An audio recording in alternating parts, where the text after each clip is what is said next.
The MVP race just flipped again, and now nothing adds up anymore. Same players, same season, but every stat is telling a different story. Have you thought about MVP at all? Yeah, for the last 15 minutes at least. Even though I think I should lead the race. And I'm trying to make sure that until the end of the season, there's no debate anymore. I think I've been playing pretty good. We've been winning, so that's it. That's all I gotta say. Nah, I'm good. Thanks for asking, though. But yeah, I'm good. I'll let my game do the talking.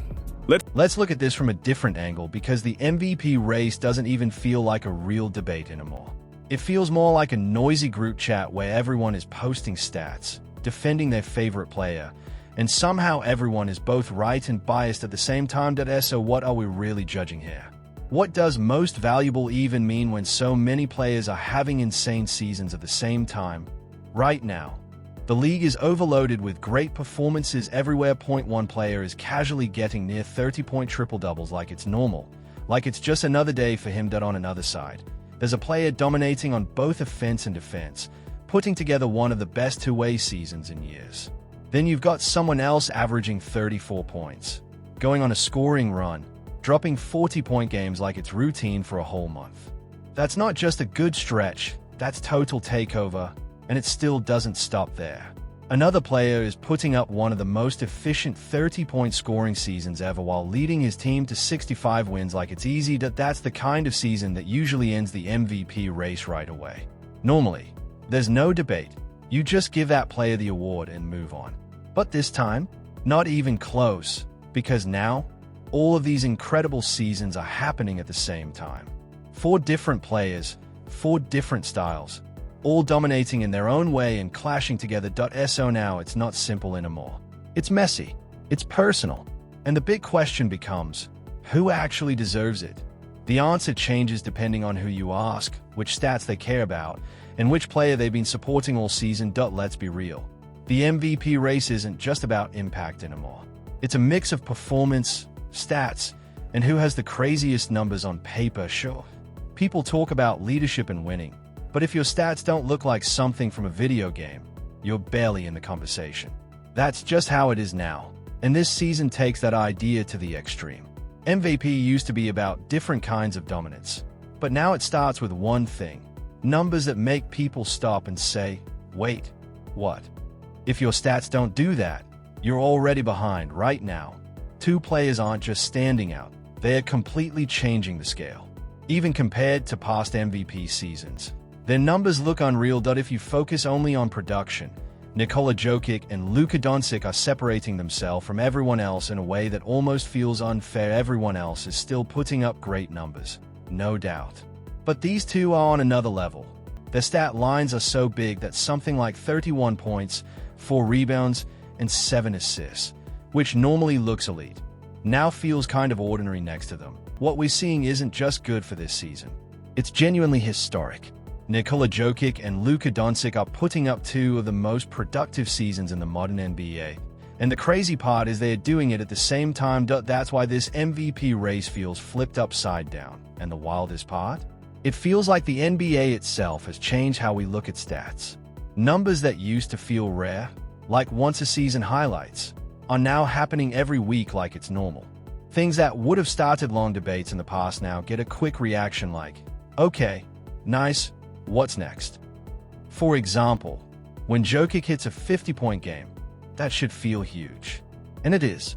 That used to be an exclusive club with names like Russell Westbrook, Luka, and now Jokic himself. That's all-time level stuff, but here's where it gets tricky.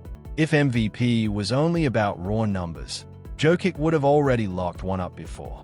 Luka too.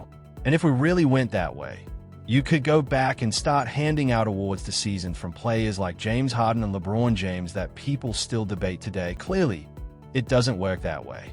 Even though players are putting up bigger numbers than ever, people are actually questioning their value more. That's the strange part. The NBA isn't a massive stats boom. In fact, 17 of the last 20 most productive seasons in modern NBA history have happened in just the last 8 years.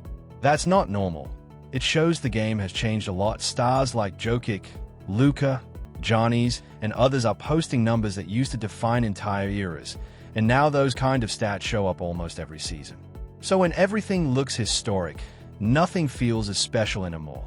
There was a time when averaging a triple-double almost guaranteed an MVP award, even if your team wasn't the best. Now, that doesn't even stand out much. In today's game, you can nearly average a 30-point triple-double and still not be the clear MVP favorite. That shows how competitive the race has become. While many players are chasing huge stats, Shai Gilgeous-Alexander is building his case in a different way. Quietly, efficiently, and very consistently every night, he puts up elite numbers while also leading one of the best teams in the league. That matters a lot. ESPN tracking shows he's had only 5 bad games all season, which is almost unbelievable. That kind of consistency is rare. His efficiency makes it even more impressive. In NBA history, only one season by a guard with 30-plus points per game has been more efficient, and that was Stephen Curry at his absolute peak.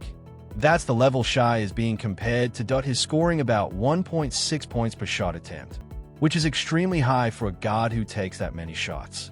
Players usually can't maintain that level of efficiency at such volume. So this isn't just one of the best guard seasons ever.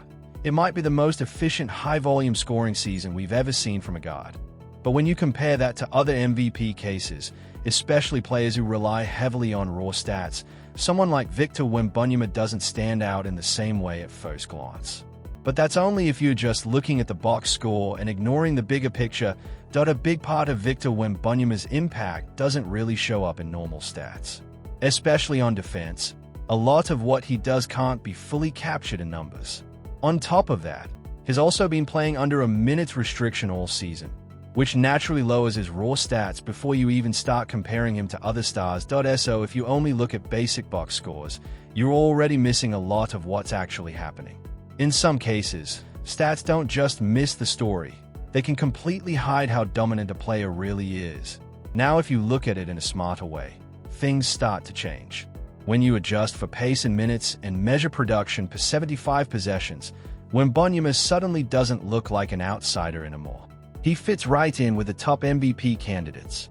His overall production is much closer to the other stars than most people realize, and that's even without offense being his main strength. He impacts the game in many ways: defense, rim protection, spacing, and just his presence alone. A lot of that doesn't stand out in traditional stats, but it still changes games. That's the kind of dominance you don't always notice right away. But when you look at the adjusted numbers, it becomes clear he's been right there in the MVP picture the whole time.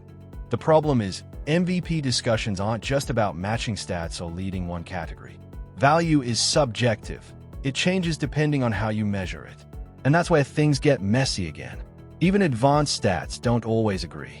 For example, in estimated plus-minus EPM, Shai Gilgeous-Alexander is at the very top of the league, not by a small margin, but in a historic range, similar to seasons like James Harden in 2019 or Stephen Curry in 2016. That's elite company. But then you look at another metric, like crafted plus-minus, and the rankings shift again completely. Then it flips again. Now Nikola Jokic is sitting at number 1, with Victor Wembanyama and Shai Gilgeous-Alexander right behind him.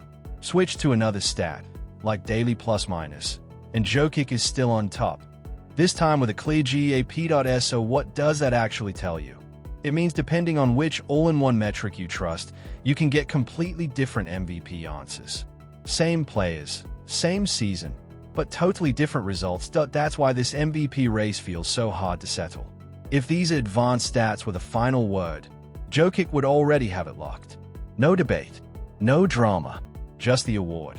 But that's not how MVP works, because once you bring in expectations, team context, and real-world impact, the picture gets even more complicated, and that's where the real argument begins. That if you're into breakdowns like this, you normally end it with a subscribe reminder. But the bigger point here is simple. There's no single stat that fully decides MVP.